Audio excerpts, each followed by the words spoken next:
오늘 우리가 보았던 요한복음 본문은 지난주에 말씀을 드렸던 에고 에이미 나는 무엇이다 라는 시리즈의 마지막에 해당되는 내용입니다. 지난주에 보았던 선한 목자와 같이 포도나무도 당시 사람들에게는 익숙한 대상이었습니다. 우선 주변에서 쉽게 발견할 수가 있었어요.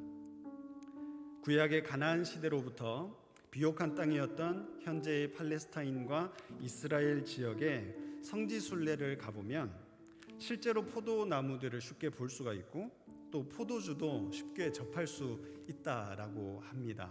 그래서 성경을 보면 성경 곳곳에서 포도와 관련된 이야기들을 우리가 쉽게 발견하게 됩니다. 그런 이유는 아마도 이스라엘의 지리적인 특성이 잘 반영되어 있는 것이다 라고 이야기할 수 있겠습니다. 그리고 포도나무를 쉽게 접할 수 있었다라는 이유 외에도 당시 사람들에게 포도나무 또는 포도가 익숙했던 이유는 포도나무가 가지고 있는 상징성 때문입니다. 구약, 그 중에서도 특히 선지자들이 예언했던 예언서의 내용 가운데에는 포도나무나 포도 또는 포도원들이 등장하는 것을 우리가 종종 보게 되는데요. 이것은 대부분 이스라엘을 상징하는 경우가 많습니다. 그 중에 대표적인 것이 선지자 예레미야의 글이에요. 예레미야가 이렇게 이야기합니다.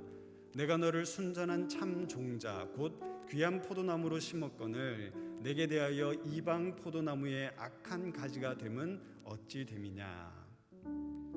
하나님께서 이스라엘 백성들을 순전한 포도나무로 세우셨는데 이 이스라엘 백성들이 하나님을 떠나서 이방신들을 우상신들을 섬김에 대해서 하나님께서 질책하시는 내용을 대언한 것이죠. 이처럼 포도나무는 이스라엘 사람들에게 흔하기도 하고 특별한 상징성을 가지고 있는 것이기도 합니다. 예수님께서는 자신이 바로 이러한 포도나무, 그것도 참 포도나무이심을 말씀하셨습니다. 이렇게 여러 가지 의미로 익숙한 포도나무를 비유로 들면서 예수님께서 말씀하고자 하신 것이 무엇일까요? 결론을 미리 말씀을 드리자면 예수님께서 말씀하고자 하셨던 핵심은 결합과 연합이었습니다. 예수님께서 포도나무의 비유를 말씀하셨는데 포도나무와 가지는 따로 떼어서 생각할 수가 없습니다. 예수님께서 말씀하신 것처럼 가지가 나무로부터 떨어질 때에는 말라서 죽을 수밖에 없기 때문입니다.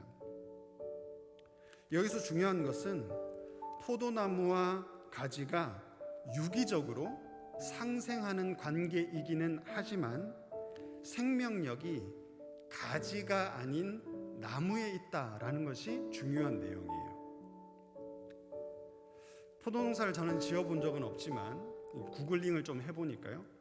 포도농사에서 전지, 가지치기라고 하죠. 이 전지가 크게 2번 행해진다고 합니다. 그런데 절대로 가지를 쳐내지 나무를 쳐내진 않잖아요. 그죠? 잔가지들을 정리하고 열매가 많이 맺기에 유리하게 가지를 쳐주기는 하지만 나무를 쳐내는 사람은 없습니다. 왜 그렇습니까? 나무가 중요하기 때문이에요. 나무의 생명력이 있기 때문이죠. 그렇기 때문에 가지는 포도나무에 잘 결합되어 있어야 돼요. 가지는 나무에 잘 붙어 있어야 하는 겁니다. 이런 포도나무와 가지의 생리를 통해서 예수님께서는 포도나무와 거기에 붙어서 열매를 맺는 가지를 예수님과 제자들 사이의 관계로 비유하면서 말씀을 하시는 거예요. 오늘 우리가 보았던 복음서의 본문은 4복음서 가운데 요한복음에만 나타나는 말씀으로서 시점상으로 보면 요한복음 13장부터 시작된 유월절 전야, 곧 예수님께서 십자가를 지시기 전에 잡히시던 날 밤에 제자들에게 유언과 같이 당부하신 말씀의 내용의 일부가 오늘 우리가 보았던 요한복음 본문입니다. 그만큼 예수님의 간절한 마음이 담겨 있었을 거예요. 십자가를 곧 앞두고 있는 예수님께서 제자들에게 하신 말씀이니까 얼마나 간절한 마음이 담겨 있었겠습니까? 그런 예수님의 마음이 오늘 우리가 보았던 요한복음 14장 15장 4절에서 7절 사이에서 반복되는 표현 가운데 잘 담겨 있습니다. 4절부터 7절까지에는 어디 어디 안에 거하다라는 표현이 5번이나 반복됩니다. 조금 어지러울 정도이기도 해요. 이렇게 이야기하죠. 내 안에 거하라. 나도 너희 안에 거하리라. 가지가 포도나무에 붙어 있지 아니하면 스스로 열매를 맺을 수 없음 같이 너희도 내 안에 있지 아니하면 그러하리라. 나는 포도나무여 너희는 가지라. 그가 내 안에 내가 그 안에 거하면 사람이 열매를 많이 맺나니 사람이 내 안에 거하지 아니하면 가지처럼 밖에 버려져 마르나니 너희가 내 안에 거하고 내 말이 너희 안에 거하면 무엇이든지 원하는 대로 구하라. 그리하면 이루리라. 계속해서 무엇 안에 거하라 라는 이야기가 반복되고 있습니다. 그리고 오늘 우리가 본문으로 보지는 않았지만 이어지는 9절에서 11절에는 나의 사랑 안에 거하라 라는 주제로 확대되기도 합니다. 예수님의 이 말씀을 곰곰이 생각해 보면 상당히 재미있는 말씀이기도 합니다. 일반적으로 사람은 각자의 안에 있을 수밖에 없어요. 예수님은 예수님 안에, 나는 내 안에 있는 것이 자연스럽습니다. 그럴 수밖에 없지요. 그런데 예수님께서는 우리로 하여금 예수님 안에 거하라고 하셨고 예수님은 또한 우리 안에 거하겠다라고 말씀을 하고 계시는 거예요. 이게 가능한 일일까요? 존재론적으로 우리는 각자 안에 거합니다. 내가 내 안에 거한다라는 말은 나의 육체적인 실존을 표현하는 말이며 동시에 나 중심으로 생각하고 나라는 목적을 위해 살아가는 것을 내 안에 거한다라고 표현할 수 있을 거예요. 그런데 내 생각과 삶의 모습이 내가 중심이 되고 내가 목적이 되는 것이 아니라 예수님께서 중심이 되시고 예수님께서 목적이 되시는 것이 곧 예수님께서 말씀하신 내 안에 거하라 라는 말씀의 의미가 될 거예요. 다시 말해서 내 안에 거하라 라는 예수님의 말씀은 관계적인 언어로서 예수님과의 연합과 결합을 상징합니다. 이것은 예수로서 사는 것, 예수를 위해 사는 것을 말하는 것이죠. 십자가의 죽음을 앞둔 예수님께서 제자들에게 전했던 간절한 메시지는 예수님을 떠나지 않는, 예수님과 함께하는 삶이었습니다. 그렇다면 우리가 어떻게 살아가면, 어떻게 사는 것이 예수님과 연합하며 사는 것일까요? 모든 사람들이, 여러분들이 다 저처럼 목사가 되어서 살아야 될까요? 또는 모든 사람들이 다 생업을 제쳐두고 선교사가 되어야 할까요? 오늘 우리가 서신서의 본문에서 봤던 요한 1서에서는 예수님과 연합하는 삶을 위한 실제적인 방법을 이렇게 제시합니다. 누구든지 예수를 하나님의 아들이라 시인하면 하나님이 그의 안에 거하시고 그도 하나님 안에 거하느니라. 여기서 시인하다라는 헬라어로 호몰로게오라는 단어가 있는데 이 말은 소극적으로는 어떠한 사실에 동의한다라는 말이지만 적극적으로는 공적으로, 공식적으로 선포한다라는 의미가 있습니다.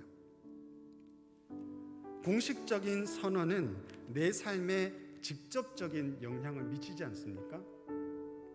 이제 점점 날씨가 더워지니까 다이어트에 관심이 많아지잖아요. 그래서 이제 다이어트를 하기 시작하는데 다이어트 할 때 여러분들 어떻게 하십니까?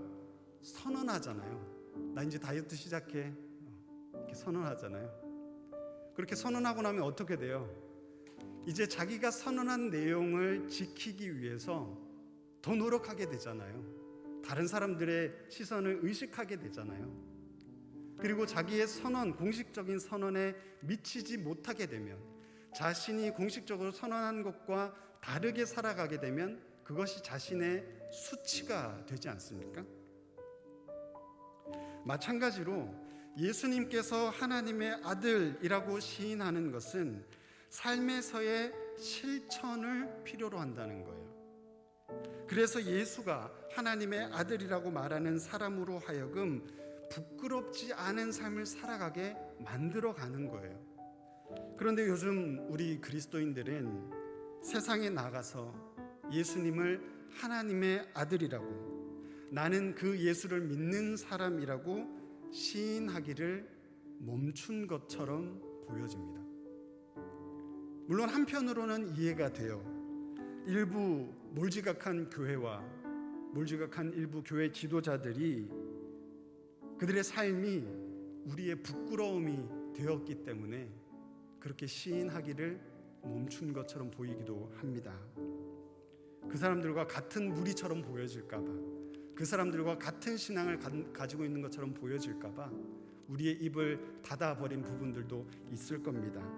하지만 우리는 그런 수치마저도 우리가 시인하고 받아들이고, 잘못된 것은 고치고, 결국은 예수님께서 하나님의 아들이심을, 또한 예수님께서 우리의 구원자이심을 시인할 수 있어야 한다고 생각합니다.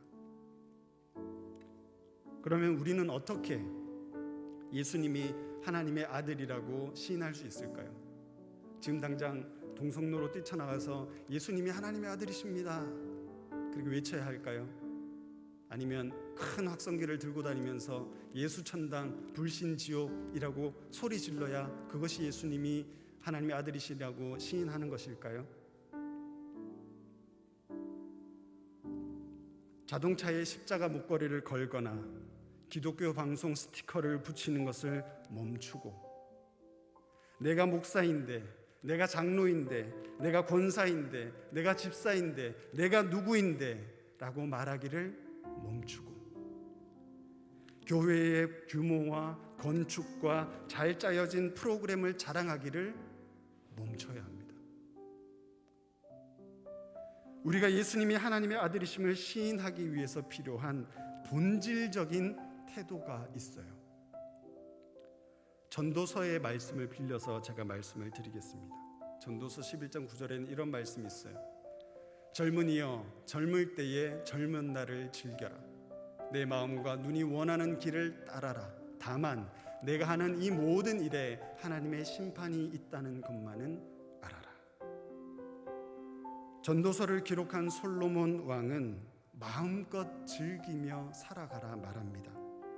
젊음을 즐기고 마음 가는 대로, 눈길이 가는 대로, 하고 싶은 대로 하며 살아가라 말합니다. 그런데 말미에 정신이 번쩍 드는 이야기를 덧붙입니다. 다만 내가 하는 이 모든 일에 하나님의 심판이 있다는 것만은 알아라. 그러면서 이어서 이렇게 권면해요. 12장 1절입니다. 너는 청년의 때에 너의 창조주를 기억하라. 여러분들의 젊은 날 얼마나 눈부십니까? 여러분들의 눈과 마음을 빼앗는 것들은 또 얼마나 많이 있습니까? 그런데 여러분, 먹고 싶은 대로 먹고 하고 싶은 대로 하는 것은 자유가 아니라 본능이에요. 어떠한 것에도 규제되지 않고 원초적으로 존재하는 방식이 바로 그런 모습일 겁니다. 자유는 제한된 질서 속에서 존재하는 거예요. 만들어진 룰 속에서 존재하는 겁니다. 그 제한된 질서를 전도서에서는 심판으로 또는 창조주를 기억하는 것이라고 우리에게 말해주고 있습니다. 하나님의 심판을 의식하는 것은 곧 하나님을 인식하고 있는 것과 같습니다. 하나님을 기억하라는 말 또한 하나님을 인식하라는 말과 다르지 않습니다. 이러한 것을 좀 어려운 말로 신전의식이라고 해요. 하나님 앞에 있는 것처럼 생각하는 것, 우리가 어디에서 무엇을 하든지 간에 하나님 앞에 서 있는 것처럼 살아가는 것, 그것을 신전의식 혹은 코람데오라는 말 들어보셨죠? 하나님 앞에. 이것은 예수님께서 말씀하신 그가 내 안에 내가 그 안에 라는 말과 다르지 않은 말씀입니다. 우리는 우리의 마음이 가는 대로, 눈길이 가는 대로 무엇이든지 할 수 있는 자유가 있습니다. 하지만 하나님을 의식해서 할 것과 하지 말아야 할 것을 분별하고 그것을 하지 않을 자유도 있습니다. 내가 중심이 되고 목적이 된 삶과 생각을 멈추고 예수님께서 중심이 되시고 목적이 되신 삶을 살아가기를 선택할 수도 있는 거예요. 이러한 선택, 이러한 삶에서 일어나는 선택들이 곧 우리의 삶에서 예수를 하나님의 아들이라 시인하는 것이라는 겁니다. 우리가 하나님을 인식하게 되었을 때 선택할 수 있는 방법은 하나밖에 없어요. 우리가 하나님을 의식하게 되었을 때 우리가 선택할 수 있는 것은 하나밖에 없습니다. 오직 그를 사랑하는 것. 왜냐하면 하나님이 사랑이시기 때문이에요. 우리가 하나님을 의식하고 인식한다면 다른 선택지가 있을 수 없어요. 하나님을 외면하거나 하나님을 미워하거나 하나님을 부인할 수 없습니다. 오직 사랑할 수밖에 없어요. 그래서 제가 종종 예로 들었던 히포의 교부였던 어거스틴은 이런 이야기를 했습니다. 하나님을 사랑하라. 그리고 내가 원하는 것은 무엇이든 하라. 여러분들이 예수를 하나님의 아들이라 시인함으로써 예수님과 연합된 삶을 살아가기를 원하신다면 하나님을 사랑하기부터 시작하십시오. 예수 그리스도를 시인하는 것부터 시작하십시오. 그리고 나서 여러분들이 하고 싶은 것을 하십시오. 하나님을 사랑하는 마음과 예수 그리스도를 시인하는 믿음이 여러분들의 삶을 구별하고 여러분들의 삶을 지키게 될 겁니다. 그 속에서 여러분들이 자유를 누릴 수 있게 될 거예요. 그 자유는 심지어 여러분들로 하여금 죽음에 대한 두려움도 초월하게 할 겁니다. 오늘은 부활절 5번째 주일입니다. 너희가 내 안에 거하고 내 말이 너희 안에 거하면 무엇이든지 원하는 대로 구하라. 그리하면 이루리라 하신 예수님의 이 말씀은 십자가의 죽음을 앞두고 하신 말씀이에요.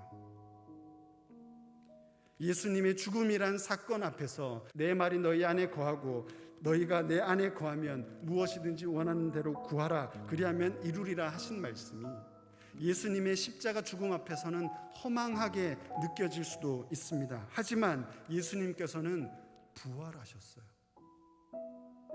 이제 예수님의 말씀은 예수님의 부활이라는 사건 앞에서 우리의 소망이 되어질 수 있는 것이죠. 한 주도 예수님과 연합하며 동행의 기쁨을 누리는 여러분들의 삶이 되시기를 주님의 이름으로 축원합니다.